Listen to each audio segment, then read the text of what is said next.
नमस्कार. मी पुन्हा एकदा तुम्हा सर्वांचं अन्नपूर्णा रसोईमध्ये स्वागत करीत आहे. आज आपण घेऊन आलो आहोत एक नवीन रेसिपी, इडली आणि शेंगदाण्यांची चटणी.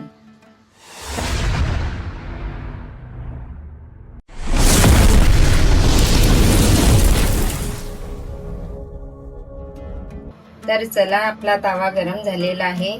आता आपण चटणीसाठी शेंगदाणे भाजून घेऊया.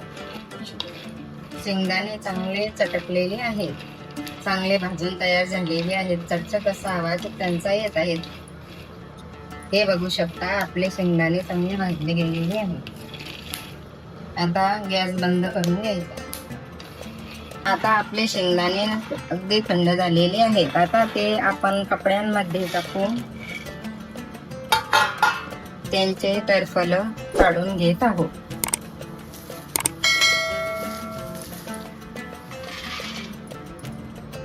हे बघा, शेंगदाण्यांचे टरफल निघालेले आहेत आणि कुठे कुठे राहिले तरी काही फरक नाही. आता त्यांना आपण साफ करून घेऊ. आता एक मिक्सरचं भांडं घ्यायचं, त्यामध्ये शेंगदाणे टाकायचे, लसणाच्या पाकळ्या टाकायच्या. लसण जास्त घ्यायचा थोडा, त्याने स्वाद चांगला येतो. त्यामध्ये धुवून चिरलेली कोथिंबीर टाकायची, मीठ घालायचं, छान भाजलेल्या मिरच्या टाकायच्या आणि त्यामध्ये थोडं पाणी टाकायचं. पाणी टाकून झाल्यावर ते मिक्सर मध्ये बारीक करून घ्यायचं.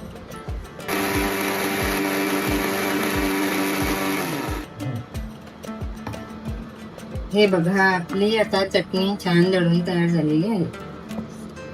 एक चमचा तेल घालायचं. तेल गरम झालेलं आहे, त्यामध्ये एक चमचा मोहरी टाकायची, थोडंसं जिरं टाकायचं, पत्त्याचे पानं टाकायचे आणि ते तळकल्यानंतर त्यामध्ये आपण केलेली बारीक चटणी ओतायची. त्यामध्ये पाणी घालायचं, त्यामध्ये थोडीशी साखर पण टाकायची. हे बघा, मीठ आपण आधीच घातलेलं आहे, त्यामुळे मीठ घालायची गरज नाही. जर आपल्याला थोडी पातळ चटणी ठेवायची असेल तर त्यात थोडंसं आपण पाणी टाकू शकता. आता आपली चटणी तयार झालेली आहे. तर आता आपण इडल्या बनवूया. चला, इडली बनवण्यासाठी हे 2 मोठे वाट्या तांदूळ 10 ते 12 तास भिजू घातलेले आहे आणि 2 ते 3 पाण्याने स्वच्छ धुवून टाकले आणि एक मोठी वाटी त्यामध्ये डाळ ह्याप्रमाणे घातली, ती पण धुवून स्वच्छ केली आहे. आता हे तांदूळ आपण मिक्सरच्या भांड्यामध्ये टाकून त्यांची बारीक पेस्ट करून घेणार आहोत. जर पाणी टाकायचं तर हे स्वच्छ पाणी आहे, हेच आपण त्यामध्ये थोडं थोडं टाकत घेऊ. आता मिक्सर मध्ये बारीक वाटून घ्यायचा. बघा, असं छान पैकी बारीक रवण झालं पाहिजे. जास्त पातळही नाही आणि जास्त घट्टही नाही. आता ही 1 वाटी उडदाची डाळ भिजत घातली होती, ती पण आता आपण बारीक करून घेऊ.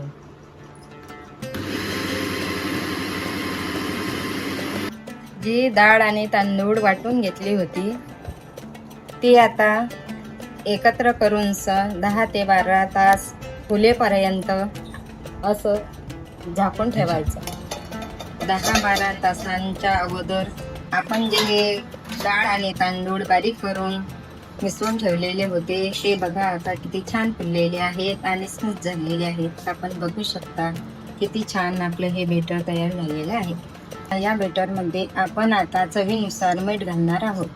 तर ह्यामध्ये मी 2 चमचे मीठ घालत आहे आणि खाता सोडा अर्धा चमचा कमी टाकणार आहे. आता मीठ आणि सोडा घातल्यानंतर हे मिश्रण आपण एकजीव करून घेत आहोत. याने खात्या सोड्याने ही आपली इडली आहे ही खूप नरम आणि लसलशीत होणार आहे. हे बघा, आपलं मिश्रण अगदी तयार झालेलं आहे. आता आपण इडली बनवूया. गॅसवर इडली पात्र गरम करायला ठेवलेलं आहे. आता ह्यामध्ये आपण पाणी ओतायचं. पाणी इथपर्यंत टाकायची. आपण ज्यामध्ये इडल्या बनवणार आहोत त्याला अगोदर तेल लावून घ्यायचं. नंतर त्यामध्ये हे इडलीचं रवण टाकायचं. त्यामध्ये ठेवून झाकण लावून घ्यायचं आणि 10 ते 15 मिनिटांनंतर आपण बघू. आता इडली ठेवून 10 मिनिटे झालेली आहे. तरी आपण आता चेक करून घेऊया आपली इडली तयार झाली आहे की नाही.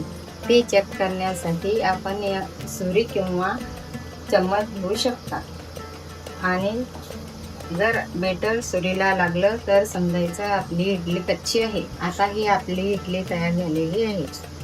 तिला गॅस बंद करून ती खाली उतरून घ्यायची आणि थोडा वेळ थंड करून घ्यायचं. आता आपली इडली बघा थंड झालेली आहे.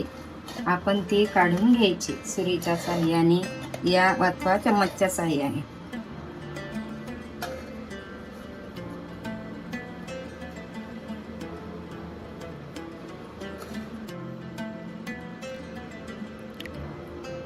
बघू शकता आपली इडली किती सॉफ्ट आणि फुललेली आहे.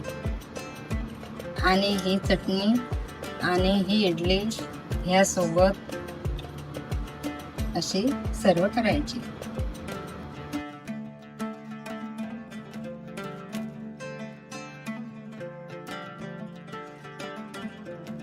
जर आपल्याला ही रेसिपी आवडली असेल तर लाईक करा, शेअर करा आणि सबस्क्राईब करायला विसरू नका. भेटूया चला पुढच्या व्हिडिओमध्ये.